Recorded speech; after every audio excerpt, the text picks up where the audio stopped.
The Teaching of Vimalakīrti, Chapter 5, The Inconceivable Liberation. Thereupon the Venerable Shariputra had this thought: there is not even a single chair in this house. Where are these disciples and bodhisattvas going to sit? The Lichavi Vimalakīrti read the thought of the Venerable Shariputra and said, Reverend Shariputra, did you come here for the sake of the Dhamma, or did you come here for the sake of a chair? Shariputra replied, I came for the sake of the Dhamma, not for the sake of a chair. Vimalakīrti continued, Reverend Shariputra, he who is interested in the Dhamma is not interested even in his own body, much less in a chair. Reverend Shariputra, he who is interested in the Dhamma has no interest in matter, sensation, intellect, motivation, or consciousness. He has no interest in these aggregates, or in the elements, or in the sense media. Interested in the Dhamma, he has no interest in the realm of desire, the realm of pure matter, or the immaterial realm. Interested in the Dhamma, he is not interested in attachment to the Buddha, attachment to the Dhamma, or attachment to the Sangha. Reverend Shariputra, he who is interested in the Dhamma is not interested in recognizing suffering, abandoning its origination, realizing its cessation, or practicing the path. Why? The Dhamma is ultimately without formulation and without verbalization. Who verbalizes suffering should be recognized, origination should be eliminated, cessation should be realized, the path should be practiced, is not interested in the Dhamma, but is interested in verbalization. Reverend Shariputra, the Dhamma is calm and peaceful. Those who are engaged in production and destruction are not interested in the Dhamma, are not interested in solitude, but are interested in production and destruction. Furthermore, Reverend Shariputra, the Dhamma is without taint and free of defilement. He who is attached to anything, even to liberation, is not interested in the Dhamma, but is interested in the taint of desire. The Dhamma is not an object. He who pursues objects is not interested in the Dhamma, but is interested in objects. The Dhamma is without acceptance or rejection. He who holds on to things or lets go of things is not interested in the Dhamma, but is interested in holding and letting go. The Dhamma is not a secure refuge. He who enjoys a secure refuge is not interested in the Dhamma, but is interested in a secure refuge.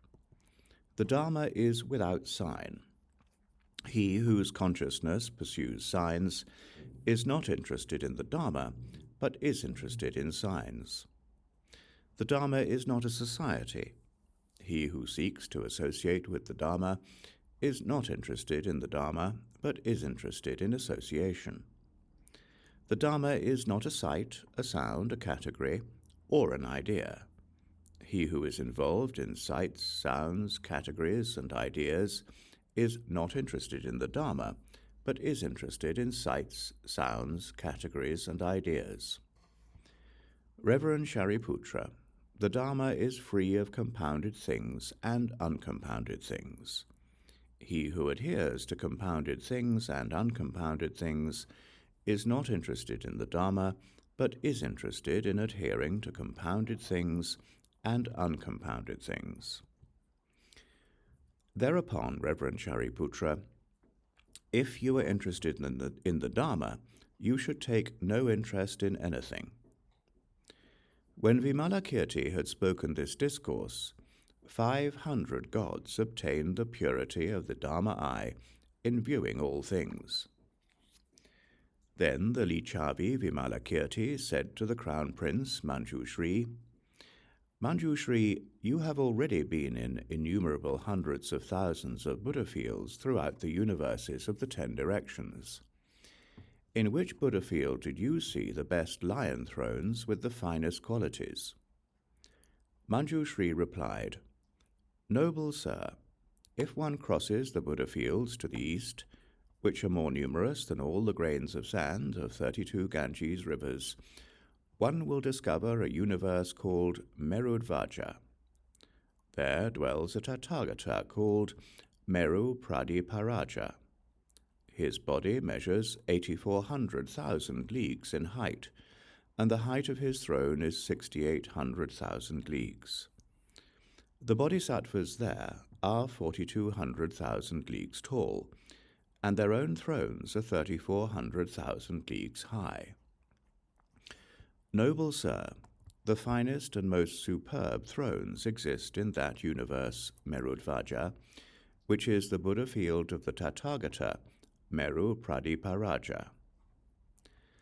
At that moment, the Lichavi Vimalakīrti, having focused himself in concentration, performed a miraculous feat, such that the Lord Tathagata Meru Pradiparaja, in the universe Merudvaja, sent to this universe 3,200,000 thrones.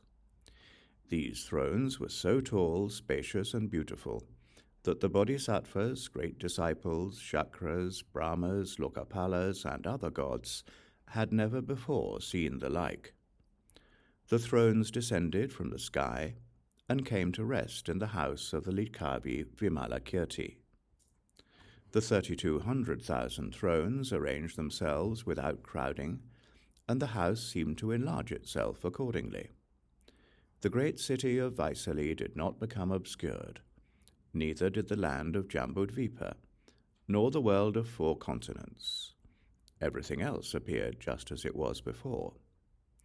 Then the Lichavi Vimalakīrti said to the Crown Prince Manjushri, "Manjushri, let the bodhisattvas be seated on these thrones, having transformed their bodies to a suitable size."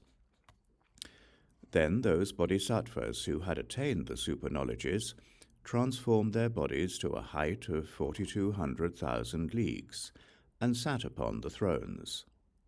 But the beginner bodhisattvas were not able to transform themselves to sit upon the thrones. Then the Lichavi Vimalakīrti taught these beginner bodhisattvas a teaching that enabled them to attain the 5 super-knowledges, and having attained them, they transformed their bodies to a height of 4,200,000 leagues, and sat upon the thrones. But still the great disciples were not able to seat themselves upon the thrones. The Lichavi Vimalakīrti said to the Venerable Shariputra, "Reverend Shariputra, take your seat upon a throne." He replied, "Good sir, the thrones are too big and too high, and I cannot sit upon them." Vimalakīrti said, "Reverend Shariputra, bow down to the Tathagata Meru Pradiparaja, and you will be able to take your seat." Then the great disciples bowed down to the Tathagata Meru Pradiparaja, and they were seated upon the thrones. Then the Venerable Shariputra said to the Lichavi Vimalakīrti, "Noble sir, it is astonishing that these thousands of thrones, so big and so high, should fit into such a small house, and that the great city of Vaishali, the villages, cities, kingdoms, capitals of Jambudvipa, the other 3 continents, the abodes of the gods, the Nagas, the Yakshas, the Gandharvas, the Asuras, the Garudas, the Kinnaras, and the Mahāragas, that all of these should appear without any obstacle, just as they were before." The Lichavi Vimalakīrti replied, "Reverend Shariputra, for the Tathagatas and the Bodhisattvas, there is a liberation called inconceivable. The Bodhisattva who lives in the inconceivable liberation can put the king of mountains, Sumeru, which is so high, so great, so noble, and so vast, into a mustard seed. He can perform this feat without enlarging the mustard seed and without shrinking Mount Sumeru. And the deities of the assembly of the 4 Maharajas and of the Trayastrimsha heaven do not even know where they are. Only those beings who are destined to be disciplined by miracles see and understand the putting of the king of mountains, Sumeru, into the mustard seed. That, Reverend Shariputra, is an entrance to the domain of the inconceivable liberation of the bodhisattvas.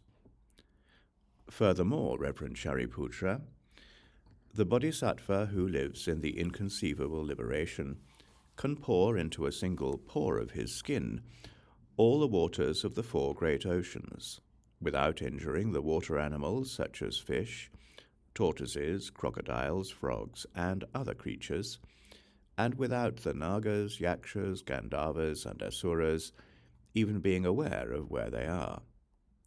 And the whole operation is visible, without any injury or disturbance to any of those living beings. Such a bodhisattva can pick up with his right hand this billion-world galactic universe as if it were a potter's wheel, and spinning it round, throw it beyond universes as numerous as the sands of the Ganges, without the living beings therein knowing their motion or its origin, and he can catch it and put it back in its place, without the living beings suspecting their coming and going, and yet the whole operation is visible. Furthermore, Reverend Shariputra, there are beings who become disciplined after an immense period of evolution, and there are also those who are disciplined after a short period of evolution. The bodhisattva who lives in the inconceivable liberation for the sake of disciplining those living beings who are disciplined through immeasurable periods of evolution can make the passing of a week seem like the passing of an eon, and he can make the passing of an eon seem like the passing of a week for those who are disciplined through a short period of evolution. The living beings who are disciplined through an immeasurable period of evolution actually perceive a week to be the passing of an eon, and those disciplined by a short period of evolution actually perceive an eon to be the passing of a week. Thus, a bodhisattva who lives in the inconceivable liberation can manifest all the splendors of the virtues of all the Buddha fields within a single Buddha field. Likewise, he can place all living beings in the palm of his right hand, and can show them, with the supernatural speed of thought, all the Buddha fields without ever leaving his own Buddha field. He can display in a single pore all the offerings ever offered to all the Buddhas of the 10 directions, and the orbs of all the suns, moons, and stars of the 10 directions. He can inhale all the hurricanes of the cosmic wind atmospheres of the 10 directions into his mouth without harming his own body, and without letting the forests and the grasses of the Buddha fields be flattened. He can take all the masses of fire of all the supernovas that ultimately consume all the universes of all the Buddha fields into his stomach without interfering with their functions. Having crossed Buddha fields as numerous as the sands of the Ganges downward, and having taken up a Buddha field, he can rise up through Buddha fields as numerous as the sands of the Ganges, and place it on high, just as a strong man may pick up a jujube leaf on the point of a needle. Thus, a bodhisattva who lives in the inconceivable liberation can magically transform any kind of living being into a universal monarch, a Lokapala, a Chakra, a Brahma, a disciple, a solitary sage, a bodhisattva, and even into a Buddha. The bodhisattva can transform miraculously all the cries and noises, superior, mediocre, and inferior, of all living beings of the 10 directions, into the voice of the Buddha, with the words of the Buddha, the Dharma, and the Sangha, having them proclaim, impermanent, miserable, empty, selfless, and he can cause them to recite the words and sounds of all the teachings taught by all the Buddhas of the 10 directions.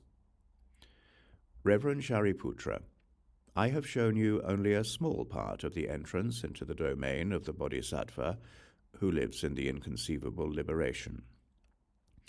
Reverend Shariputra, to explain to you the teaching of the full entrance into the domain of the Bodhisattva who lives in the inconceivable liberation would require more than an eon, and even more than that.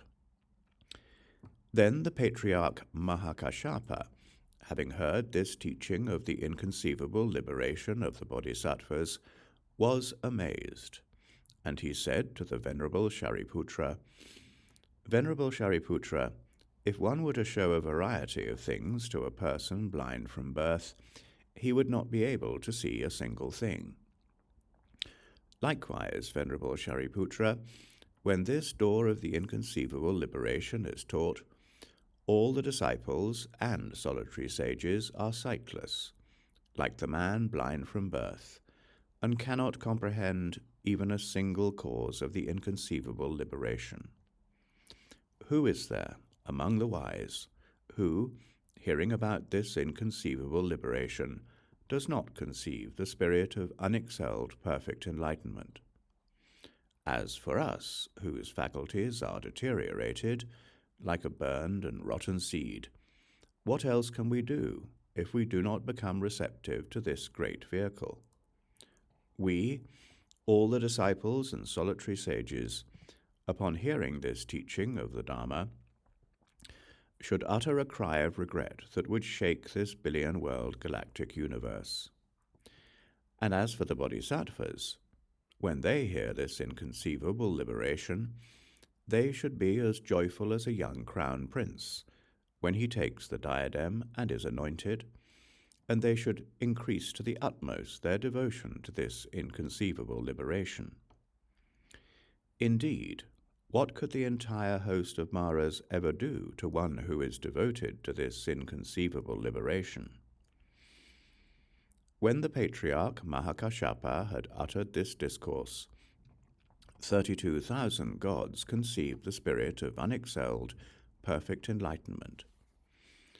Then the Lichavi Vimalakīrti said to the Patriarch Mahākāśyapa, "Reverend Mahākāśyapa, the Maras who play the devil in the innumerable universes of the 10 directions are all bodhisattvas dwelling in the inconceivable liberation, who are playing the devil in order to develop living beings through their skill in liberative art.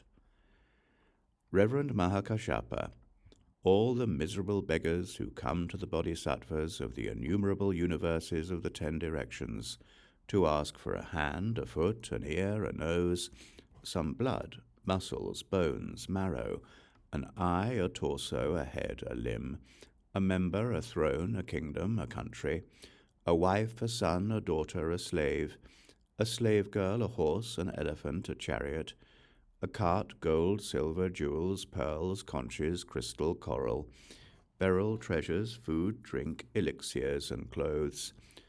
These demanding beggars are usually bodhisattvas living in the inconceivable liberation, who through their skill in liberative art wish to test, and thus demonstrate, the firmness of the high resolve of the bodhisattvas.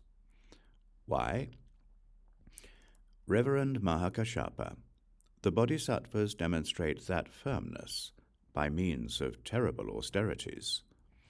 Ordinary persons have no power to be thus demanding of bodhisattvas unless they are granted the opportunity.